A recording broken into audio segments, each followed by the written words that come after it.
दुग्ध की जब अपन बात करते हैं तो दुग्ध जो होता है वो कोई कोशिका नहीं है, दुग्ध एक स्राव है, और दुग्ध का निर्माण ही किसी को भोजन कराने के लिए होता है। जो दुग्ध बनता है गाय के या भैंस के थनों में या किसी भी प्राणी में वो दुग्ध उस प्राणी के लिए उपयोगी नहीं है, वो परोपकार के लिए ही होता है। इसलिए दुग्ध की स्थिति को अलग ढंग से बताया गया है, उसके बारे में अलग वर्णन आया है। और अभी तो वर्तमान में आप देखेंगे तो नेट पर आपको दूध का पूरा कंपोजिशन मिलेगा कि उसमें कौन से पदार्थ पाए जाते हैं। तो उसमें आप देखना वेजिटेबल प्रोटीन्स भी पाए जाते हैं दूध के अंदर, वेजिटेबल प्रोटीन्स दूध के अंदर पाए जाते हैं, और बाकी शरीर के किसी भी हिस्से में वेजिटेबल प्रोटीन्स नहीं मिल सकते, सब एनिमल प्रोटीन्स मिलेंगे आपको। तो इसलिए मद्य, मांस और मदिरा और 5 फलों के अंदर जो मांस का त्याग बताया है, उस मांस के त्याग के अंतर्गत ये मछली, झींगा, अंडा भी एक फीमेल कोशिका है। अगर इनफर्टाइल है, अनिषेचित है, तो फिर वो भी एक मुर्गी की कोशिका है, वो कोई स्राव नहीं है, कोशिका है। और कोशिका होने के साथ साथ डॉक्टर क्लीव बैक्स्टर, अमेरिका के एक बहुत बड़े वैज्ञानिक हैं, उन्होंने जो प्रयोग किए अपनी प्रयोगशाला में, उसमें उन्होंने इनफर्टाइल एग को पॉलीग्राफ यंत्र के साथ जोड़ करके देखा, तो फिर उस सुई से पूरे उसमें स्पंदन आते थे जिसमें से बच्चा नहीं हो सकता। उस अंडे से भी क्लीव बैक्स्टर ने लिखा है कि there were pulsations, there were vibrations, there were graphs just identical to chick embryo. यानी जिस अंडे से चूजा निकलने वाला है उसकी जैसी धड़कनें आती है, वैसे ही ये अनिषेचित अंडा जिसमें से बच्चा नहीं हो सकता, उसमें भी वैसी रेखाएं खिंच रही थी, वहां पर वैसी तरंगें आ रही थी पॉलीग्राफ यंत्र से। तो उसने ये निर्णय लिया कि ये निर्जीव नहीं है, ये जीवित है। भले इसमें आधे क्रोमोसोम्स हो, फलन सूत्र भले इसमें अर्ध मात्रा में हो, लेकिन ये निर्जीव नहीं है, ये जीवित है और ये प्राणिज है। इसलिए उसको भी वेजिटेरियन नहीं कह सकते। ये तो कुछ वर्षों पहले किसी संस्था ने ऐसी घोषणा कर दी थी कि जिस अंडे से बच्चा नहीं होता उसको वेजिटेरियन मान सकते हो। तो उसको फलाहार के रूप में कुछ लोग मानने लगे, कुछ लोग उपवास का अंडा मानने लगे, कुछ लोग अलग अलग प्रकार से मानने लगे। लेकिन अब स्थिति वैज्ञानिकों ने बताई कि नहीं, क्लीव बैक्स्टर ने बोल दिया कि उसमें तो अलग स्थिति है, उसमें जान है, और वो जान भी जानवर, प्राणी, पक्षी जैसी जान है। और फिर उसमें एक प्रयोग और किया, पार्थिनोजेनेसिस। H.G. वेल्स नाम के एक बहुत बड़े अंग्रेजी लेखक हुए, उनकी पुस्तक है। तो उसमें एक प्रक्रिया दी उन्होंने, उस अंडे में अगर छोटा सा छेद करके फिर उसको निषेचित किया जाता है,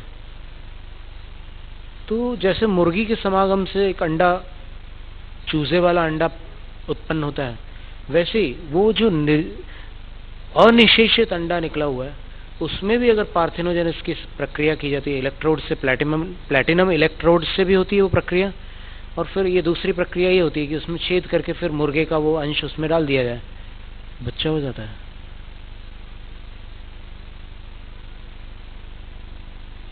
तो मांसाहार का पूर्णतः उसमें निषेध कर दिया। और उसके बाद फिर वेगन सोसाइटी का कहना है कि दूध जो होते हैं वो केवल उसी प्राणी के बच्चे का अधिकार होता है,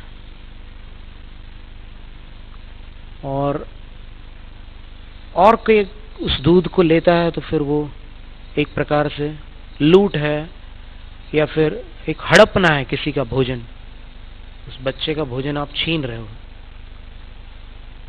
ये आरोप तब सत्य सिद्ध होता जब अपन प्रकृति में जाकर देखते तो फिर कुछ अपने को वही नियम दिखाई देता चारों ओर कि हर प्राणी का बच्चा ही उस मां का दूध पी सकता है, कोई दूसरा नहीं पी सकता। लेकिन ऐसा है नहीं। कई बार जैसे यहाँ हरिद्वार में बहुत से बंदर आते हैं, गायों का दूध पी करके चले जाते हैं। छत्तीसगढ़ में एक शेरनी को मार डाला किसी ने, शिकारी ने, तो उसके बच्चे जो थे वो बेचारे तड़प रहे थे भूख प्यास से। तो फिर उन बच्चों को एक अल्सेशियन कुतिया ने पाला दूध पिला करके। तो ऐसा नियम नहीं है कि कोई दूसरा प्राणी किसी को दूध ना पिलाता हो, पिला सकता है। और रही बात उस माँ के दूध की, तो अगर बछड़ा चारों थन के दूध को पी ले तो बीमार पड़ जाता है, अफर जाता है। उतना दूध बछड़ा पचा नहीं सकता जितना उसकी माँ के थन में होता है। एक जर्सी गाय के 45 लीटर दूध को उसका बछड़ा कैसे पी सकता है? साधारण बुद्धि से विचारने की बात है।